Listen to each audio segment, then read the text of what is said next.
Howdy ho, poker strategy. It's CuAt69UsdSnG from Smart Spin team, and today it's 22nd of November 2022, and I'm going to record a special exclusive live play available only for poker strategy. So the plan is to play $10 spin and goes standard games. And simply, I want to show you my thought process.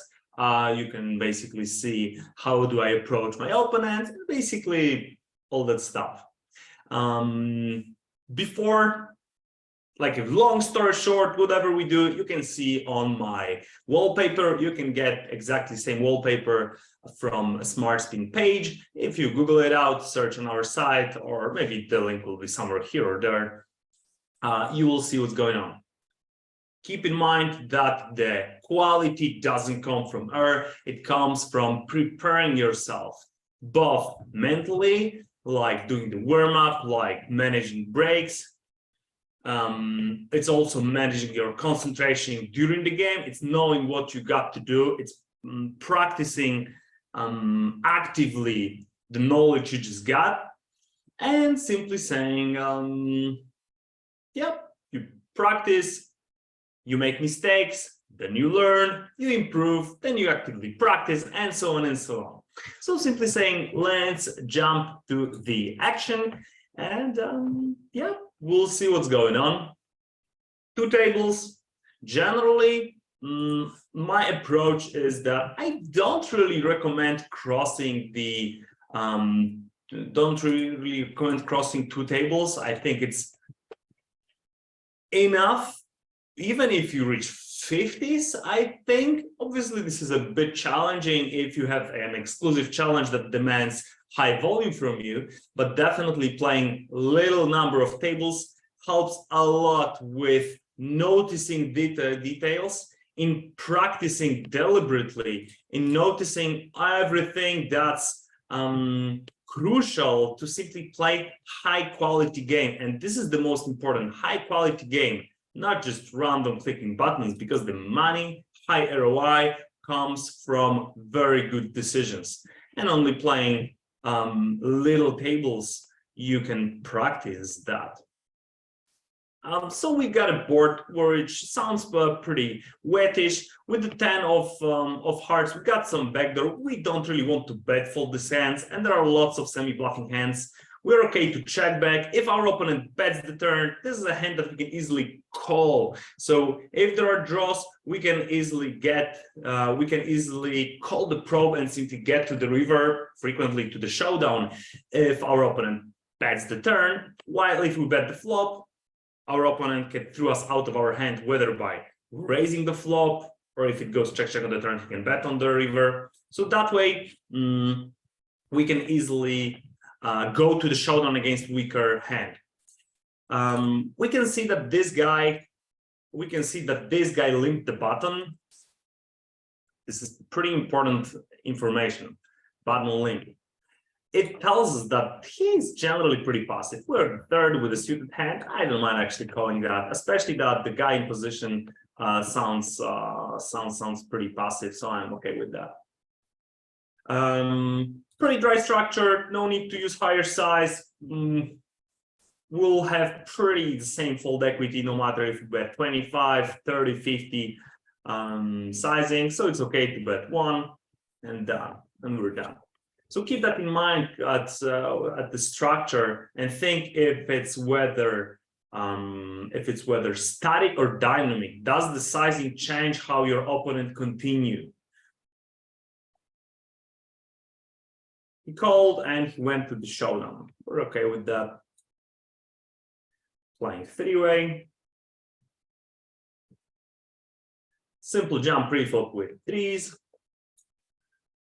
You can use simple charts that will basically make your life easier pre-flop. You can use Smart Spin charts, for example. So we've got the gut shot, small blind call, and we know that his range is generally pretty wide. So definitely, even with gut shot, this sounds like cool probe. If the button would call, I would assume that, hey, if you check the flop, call the turn, sounds like an ace high. So I'll be prepared to bet twice already.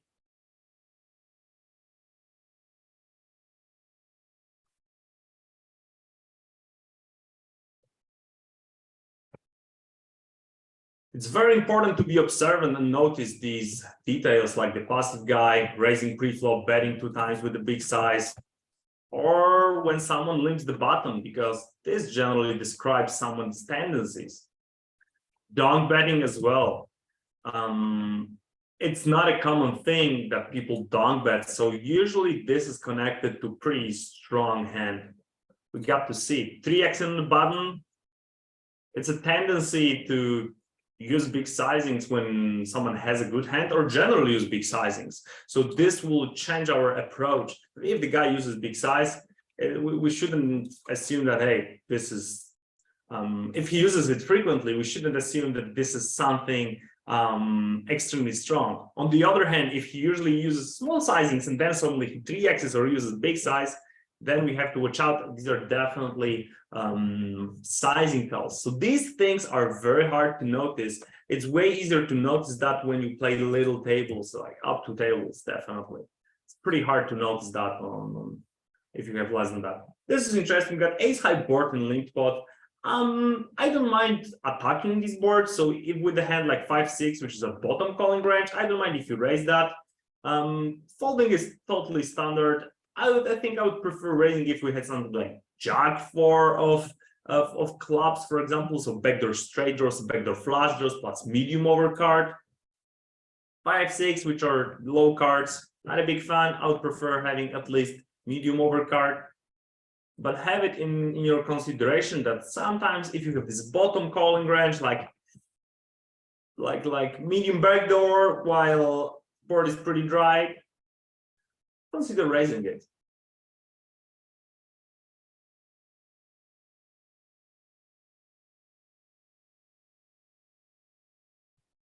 So the guy 3x and then called limp.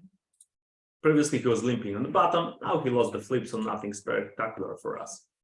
So this is interesting, right? We got this 3xer on the bottom. The board is pretty dry, and possibly if we bet small like 1BB, we could make people call king highs here. So I don't mind just betting 1B to extend the calling range. Okay, button 3xer on the min raise, so we can already expect the range to be slightly weaker. Doesn't need to be. As you can see right now, I'm playing for you without a hat because I think this is pretty important that on low sample size games, and usually if you play $10 stakes or lower, the sample sizes will not be too big. And if you play 2 tables, you should definitely put more attention into noticing details, into noticing stuff. Like for example, this, right? Previously he used 3x in bottoms. He hasn't been done with, and now don't bet pot size bet, right? So this is important, not stats. That definitely this guy has these tendencies of using big sizings rarely. So most likely this means that he holds strong holdings when he does that. So the summary is that sizing tells, right? On the min raising, most likely his aggression might drop down post-flop because in the min raise range he might have weaker or medium range. So we've got the straight on the flop. Obviously there are flushes possible, so I think just checking. If I guess if we bet, no one would fold, so I prefer limiting my possible losses if the guy has a flush, so I'll just check call. We raised, we've got a second pair, and again, on this board, we could possibly bet 1BB to get some calls from a king high. I'm not so sure about it. I think I prefer checking because we can give our opponent a chance to hit something, and then easily we could fire a D-leg and a bottle. So there are plenty of gut shots, but I think we would need to bet very little to get a call from them. And I think if we want to get a call from 8 or a jack, we can easily fire pot size bet. And that's the thing that most likely if we jump, we might be folding the 8s, and I think they fold very frequently. So I think we should target mainly jacks anyway. So I think I'll move all in and maximize my value against weaker jack.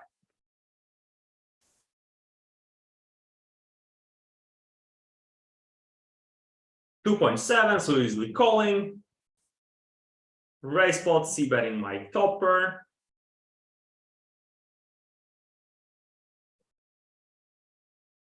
$3x. Right? I haven't seen him 3xing. Obviously, we want to tight up versus these higher sizings. I think that generally 10s are pretty cool stakes because it's really achievable even without the exclusive challenge to have a few percentages of ROI. So if you additionally have a suited exclusive challenge, it might be pretty easy to even grind maybe $2,000 monthly. Sounds like a deal. Right, playing tight versus these 3x's. It's the second time, so right now I'm already a bit more suspicious about this guy's aggression and basically his sizings that he uses. Okay, now he folded. So it's not like he's raising every single hand. I'm definitely starting with the raise because it allows us, as you have seen twice, we have already won pots just by raising and c-betting. So we win a bigger pot without the showdown. Until the moment the guy starts 3-betting us a lot, there's no need to stop min-raising. Maybe with like very shitty hands that play poorly post-flop, I'm okay with only limping. Okay, so min bet c-betting ace king 8 board in raise pot on the left table. A board where basically the fold equity is pretty high, so I expect if someone calls here, it must be something with the board. I'm just giving it up. Okay, so key 3x, right? So 11 BB 3x, ace 10 offsuited. We face a float, we can easily fold.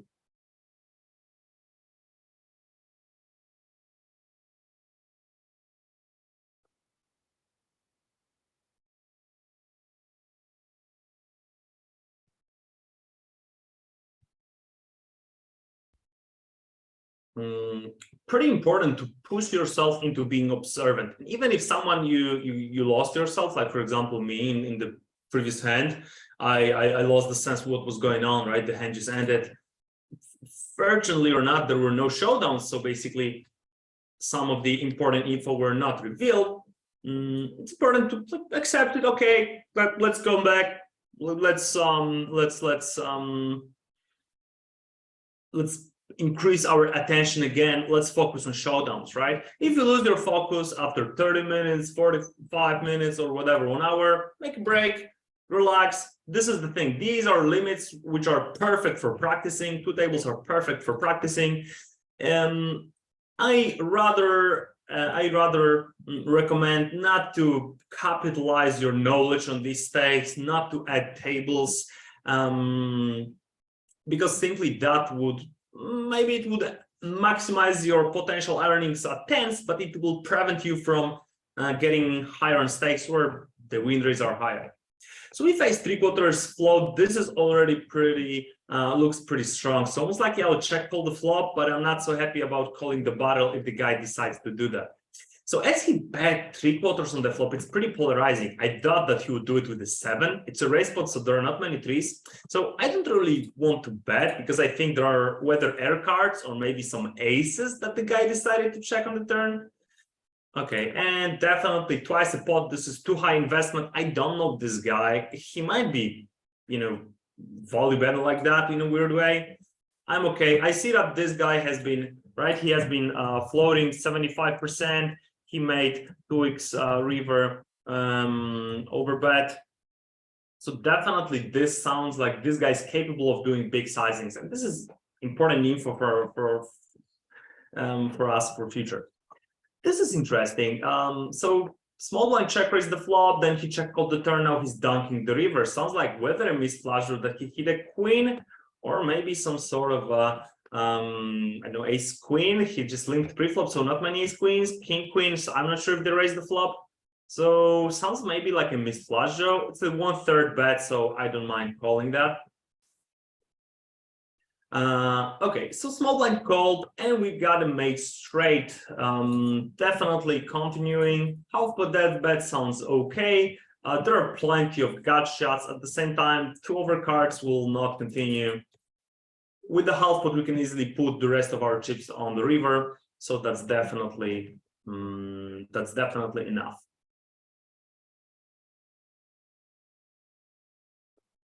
Okay, second pair. Our pair is not vulnerable, so we can easily check. So now we come back to the situation on the turn where we have our fold equity is extremely high, so we can easily increase the size, because whether the jack calls us flush draws, they are like calling big sizings, or not many of the other hands. There are not many fours in our opponent's range, while there are some aces. So I think as our jack split, I don't mind checking. As there is a higher frequency that the guy has an ace rather than he has a 4 and then he calls our river bet, or maybe sometimes occasionally a slow play. We have seen that these aces he played it slow. So I think it's a cool note to add this guy is a slow player. Just floating the board where I don't expect my opponent to have lots of it, because 5s, 3s, these are usually folded pre-flop. Per turn, it's actually cool for us because it hasn't completed none of the draws. As I said, not many 5s. The paired flop makes our opponent have less of the pairs, so he has more of the draws. And now he dunks. It's pretty situation. He doesn't allow us to continue our bluffing, so I'll just fold. Especially that even if, like, this guy might be bluffing a better hand than we had. So even if we could assume that, oh, sounds like a misdraws or something, there are still, better high cards than ours. But definitely we have to have this in mind that, right, first of all, pre-flop flat ace-10 offsuited, right? That was the one thing. Another was that he limped pre-flop aces, check raise, and check over pair plus value bet. Value bet 33% sizing. Value bet 30% sizing river. So basically, we've got some of info. We see the tendency that this guy likes to play slow.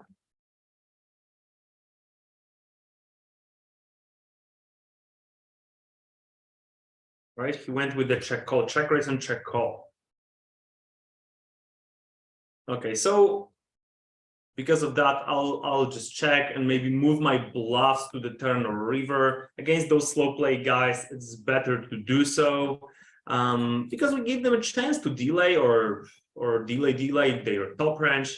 And if they keep on checking, most likely it's a weaker range. But we have to give them a chance to play faster top of their range.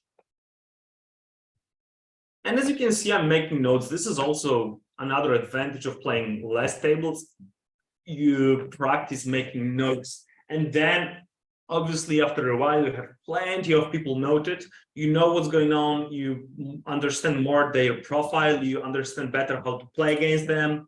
And the higher stakes you play, you'll be quicker in noticing details, you'll be quicker in writing down these details. So lots of advantage there's a great advantage in playing lower stakes, in using them for your best. So this is interesting. We got check. This is a delay opportunity for us. I think on paired board we can get some calls from ace highs, so I don't mind betting here with the small size.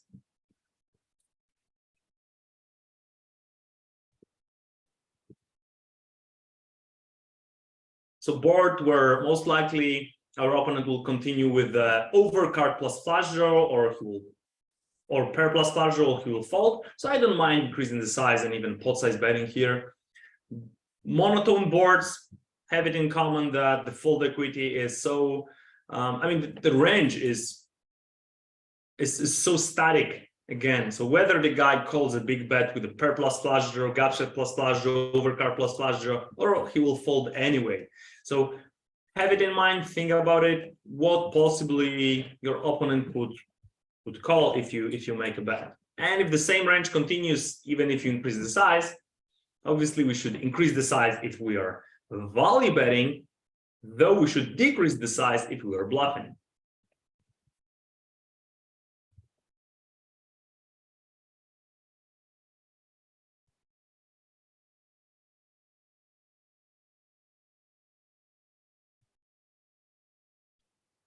We've got the pocket pair, so raising or limp raising, both are fine. Ace high board, which generates pretty high fold equity, so I'm totally okay with betting. We want to fold some 2 overcards, 2 hour sixes.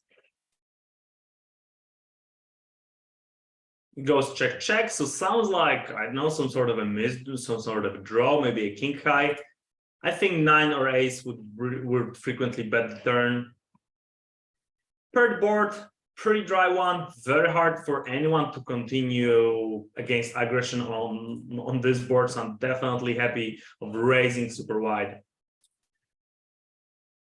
4-5, okay, so the guy just called the bottom. Check check, plenty of draw, so if we bet here we would need to bet twice, and I'm not a big fan of doing that without any equity. I'm definitely up for bluffing the reverse. Button 3x. 1.5. It's fine. 1BB is fine as well. We can test our opponents and see how they react. If the guy just calls bluff catch 4 cards straight. With a single pair, this definitely gives us more information for the future. We can easily use higher sizing to value bet him, right? And most likely we should use lower sizings for bluffing. So he likes to perceive, most likely he likes to perceive higher sizings as polarized, right? Because if he called an 8 on 4 cards straight, sounds like he's a bluff catcher. And most likely that was the reason. So yeah, worth having that in mind, that he might be right, versus 75%, right? So the theory, as I said, so yeah, as I say, we should bluff him with smaller sizings, value bet with bigger sizings. Check, check, check, check, check. Sounds like an ace or king high. Check the flush draw on the flop. Also an important info for us. Check with flush draw. That it's not like this guy will automatically fast play his high equity hands. There are some 3-bet on lanes which are pretty rare in these stakes. I'm not sure. Ukraine sounds like a guy that might be more or less regular. We'll see. For now, there is no need to do any moves, any aggressive moves with isolating preflop or anything. It went check check. There are 2 flush draws. Definitely, we're probing. If the guy has flush draws, he'll definitely call. If he has an ace high, I think he might be calling again. And we have seen that he likes calling polarized sizing, so I think we should bet a big size here. I think pot size is fine. I think it's very hard to fold here an ace. Whoa, he flooded flush. Okay, so that surprises me. Okay, so a cooler, nothing particular.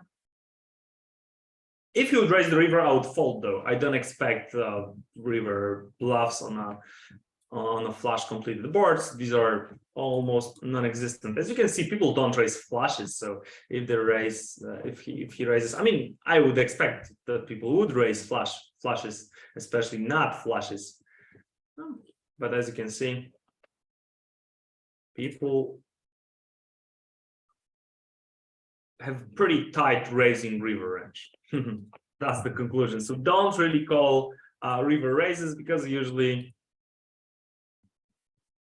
they are pretty strong. Checking our bottom pair and just check calling, hoping to get to the showdown unless we hit our pair. And definitely this is a cool situation to dunk bet.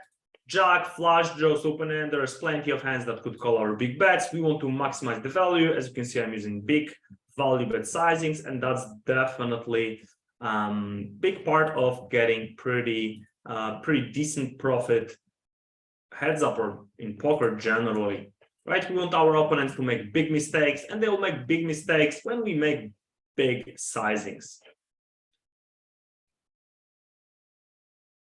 Pretty dry board on the right, so we can only use 1BB bet. Dry on the left as well, so 1BB is totally fine. He hasn't raised. Most likely his calling range is wide as we bet 1BB. There could be some sevens, deuces. I think battling half pot with the plan to check the river sounds okay. Obviously, the guy raises the turn, I would fold. Now on the jack, I don't think there are many queens. There could be some weak aces. There could be some weak aces, but I think majority of his range sevens or deuces might not call the river. So I think checking is perfectly fine.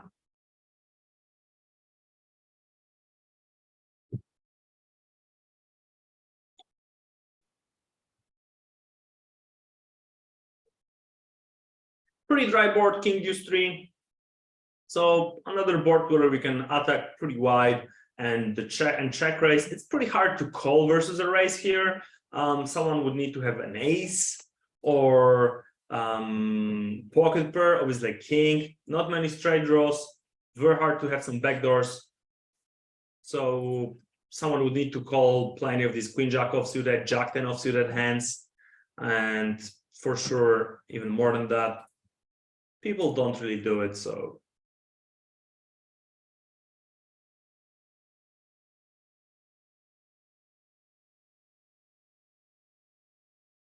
we check called. Our opponent went to the showdown.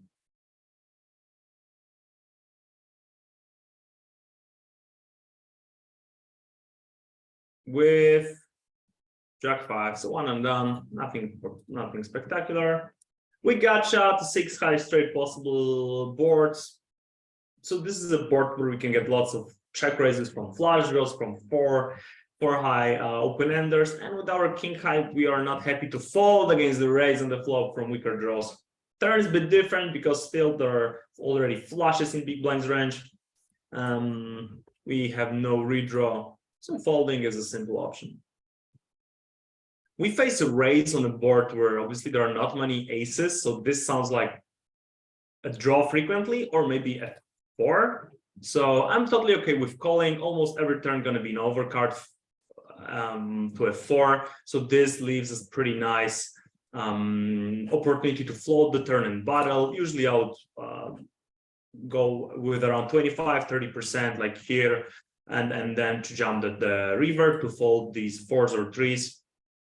Okay, that was a 4 with unfortunate kicker. We had some equity though.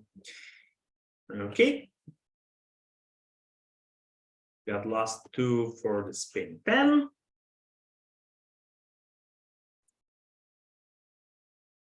Then BB classic ISO shoving kings suited.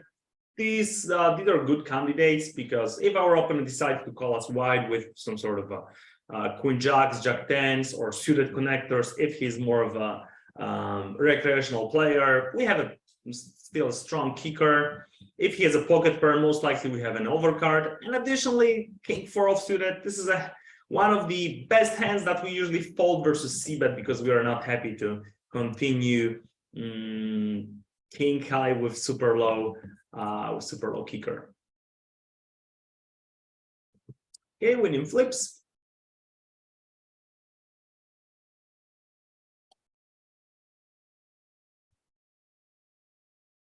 Folding against the 3x.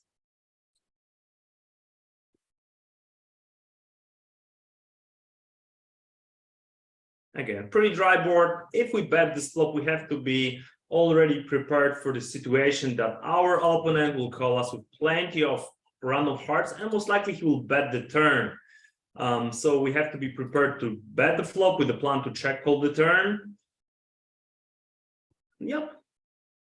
So we face a bottle, got 2 pair hands, and now if you think about raising, possibly the only hand that would continue is a 10, and I think very frequently a 10 with triple bottle, and there are also plenty of draws that might use this turn or river to continue, so I'm definitely okay with just check calling to give our opponent a chance to fire. This 9 is pretty shitty because it might prevent 10 from value betting. This also completes plenty of the gut shots, so he has a straight or a single pair, so definitely not a good river, but I thought that maybe donking could be an option. Maybe we could do it because there are plenty of these single pairs now. But even he decides to bottle a6. Classic c-bet.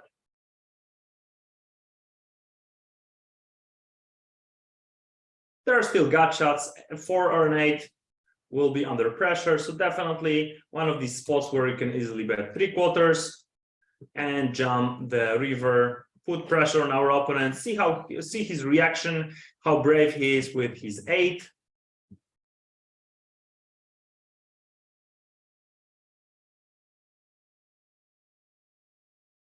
Very often players raise their kings on the flop, so that's definitely part of where we get the edge with these bluffs. Okay, he just called the king, lowest kicker, definitely in the range, happens. Nothing that you should be worried against. This is a natural thing. When you bluff with the pot size bet on the river, from mathematical point of view, we need our opponent to be folding 50% for us to be break even. So it's not like the bluff will run always.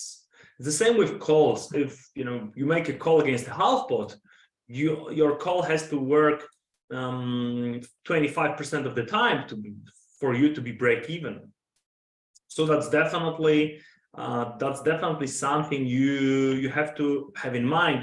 Playing poker, you will usually end up with having lots of high variance situations where you call and you're okay with winning 30% of the time. So we went for a probe, our opponent called. Our kicker is not too good, so we want to get some calls maybe only from some ace highs or something like that. So I definitely prefer using smaller size because some ace queen, king queens are available in our opponent's range, right? He checked the flop, called the turn. So if we bet, we only want to get a call from pocket pairs, ace highs, maybe low pairs.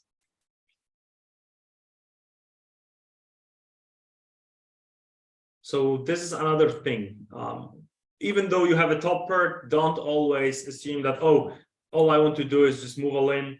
Have this in mind that there has to be some hands that have to call your bet. So it's not like automatic win that, oh, I have a top pair, I win. The another part of playing well with the top range is adjusting your sizings to get maximum value from your opponent's range.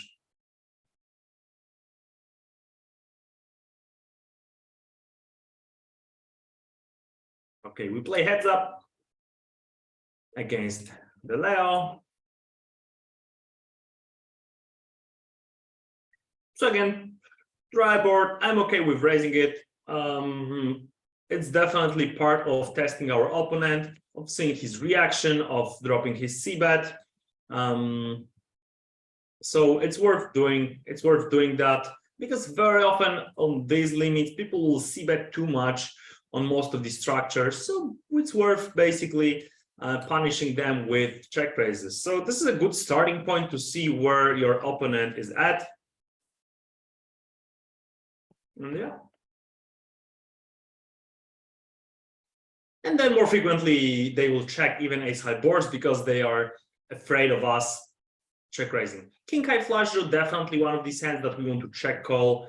It might be already good with king-high by itself, so that's definitely part of a good hand. If we bet, weaker draws might be calling. And then we have a problem because we check these weaker draws might bet the river. So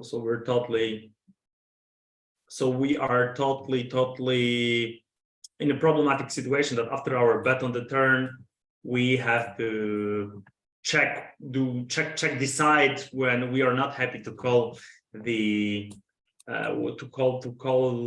bet with the king high. So usually it's better to just check call. This is interesting. We bet ace high flop, our opponent called. I think on the flop we'll frequently get some calls from these 7-8s. We'll get calls from some king highs and so on. Checking the turn, we'll let them river probe. If someone called a wider range, even 8-5, this is crazily wide call. Wide call and probe river ace plus bird, ace 6-6. This is very wide call. So definitely something to be noted that that the player is taking advantage of our high c-bet and low bottle, that he calls the flop to river probe. Most likely he assumes that with this strategy, he can take advantage with the strategy. Or maybe this is his default, right? I thought it. I expect player from Poland to be rather winning, so I thought that he calls as a default some ace high boards. Okay, so there are some draws. We got a 10 high. This could be a raise, could be called. I'm okay with both. The disadvantage of raising is that there are still 8s, flush draws, and many other hands that might be bluffing. So he checked the turn. I think an 8 might, but oh, lack of time. Unfortunately, there are not many hands that could call, right? And the 8, I'm not so sure what possibly hands could be calling. So definitely on the super completed board, the straighter and flush draw was available. So usually on these boards, I prefer people to try to bluff me because it's very easy to find lots of intuitive bluffs, rather than me to value bet them because it's pretty hard to call my bets.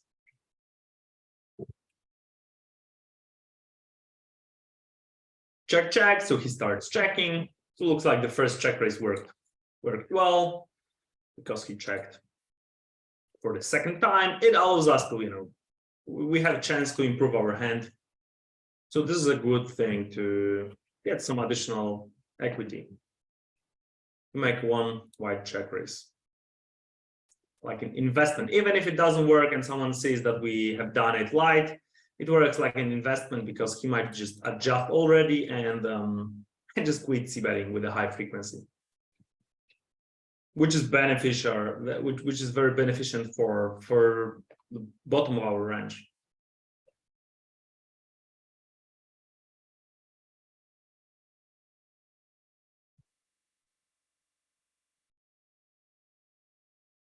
Jump call, a little pre-flop cooler, and we're done. So yeah, GG. Thanks guys for watching. I hope you enjoyed it. If you have questions, let me know in the comments, and I hope to see you soon on tables, on poker strategy, or in Smart Spin Team. Therefore, kisses, goodbye, NGL.